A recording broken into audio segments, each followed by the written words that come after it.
Thank you for stopping I'm so by. sorry to do that. No, you're good. So it's National Lead Poison Prevention Week, and this week is focused on an array of community engagement activities to help people become aware of the potential lead things in community that can impact them when it comes to lead poisoning. So whether that's things happening in your home, whether that's things happening with the pipes in your water, or whether there are things that are in the environment that you may be impacted by. Our goal is to get the community engaged in knowing about lead poisoning being a potential issue for themselves and specifically for their children.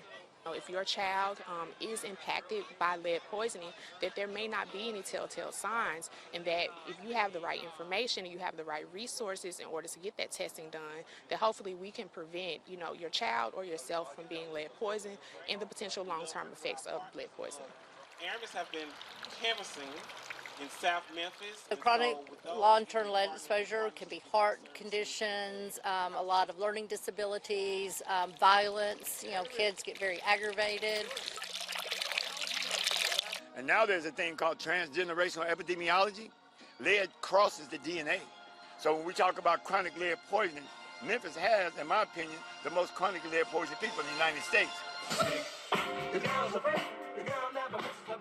And I think now is an ideal time for us to talk about how bad it is. That's why the National Guard is here. That's why we have all the crime rates. Okay, let's talk about that. Let's ask for some of that money to get these lead water lines out. Okay, ask the mayor, ask the governor, and everybody else, help us out. We appreciate you sending the police down here. We appreciate you reducing crime. Now help us reduce poisoning.